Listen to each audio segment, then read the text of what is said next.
Meron na nga pala akong bagong mountain bike. Dito nga pala galing ito sa followers. Dito nga pala ang kapalit dito ay manok. Ayusin niya pala namin ito ni Papa Tampi. Ngayong araw nga pala, nag-withdraw si Mama Tampi. Dito nga pala, nasa school kami. Kaya naman tamang date sila. Sana all. Dito nga pala, sinundo na si Tampo. Dahil nga pala, meron silang pupuntahan. Nagbayad na nga pala kami para sa birthday ni Tampo. Dahil nga pala, malapit na ang kanyang birthday. Baka nga pala, merong gusto mag-sponsor kay Tampo. Dahil nga pala, magsi-7th birthday na siya. Pagka-uwi nga pala nila, merong bumisita sa amin. Dito nga pala, meron siyang dalang bike. Kaya naman, titignan natin kung ano ma-offer ni Papa Tampi. So yan guys, meron nga pala dumating dito na may pag-swap daw.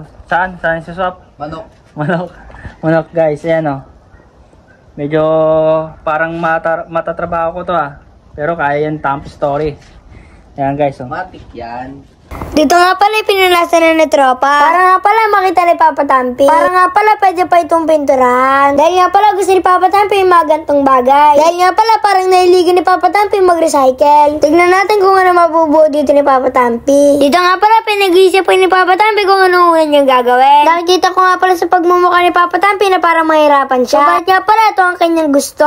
Dito nga pala mukhang kinalawang na. Hindi nga pala natin na itikalawang. Tapos nga pala 20% ng bike. Dito nga pala napasilip ako. Dito nga pala sobrang siya ako dahil alam ko na masaya si Papa Tampi. Dito nga pala tinawag ako. Dahil nga pala gusto niyang tanungin kung approve ba ito sa akin. Dito nga pala para sa akin ay ayos lang ito. Dito nga pala pag nagawa ni Papa Tampi ng maayos. Dito nga pala sisilipin ko na. Kaya naman lumabas na ako. Dito nga pala nung pagkalabas ko ay parang maraming ayos si Papa Tampi. Dito nga pala sa palagay ko pag naayos ito ni Papa Tampi ay maganda ang kakalabasan nito. Kaya naman kulay orange siya ikukulay niya. Dito nga pala ano kaya ang pangalan? Suggest naman kayo. Dito nga pala ikukuhanin na nila. Dito nga pala binigay ni Papa Tampi yung kulungan na maliit. Dito nga pala ilalagay yung mga manok. Dito nga pala yung manok na ipapalit ay si Rama. Bali nga pala 3 piraso nga pala ito. Dito nga pala kinuha niya na. Dito nga pala para mahuli niya ay pumasok na siya sa loob. Dito nga pala matitira yung manok na puti. Dito nga pala ang tawag dito ay silky. Dahil nga pala hindi na maalagaan ni Papa Tampi. Dahil nga pala si Papa Tampi puro tanim na lang sa computer niya. Dahil nga pala lagi siya nag-grow garden. Kaya naman natuto nga pala si Papa Tampi magtanim. Dito nga pala sinilip niya. Dito nga pala yung nagustuhan nila. Dito nga pala okay na sa kanila yun. Dito nga pala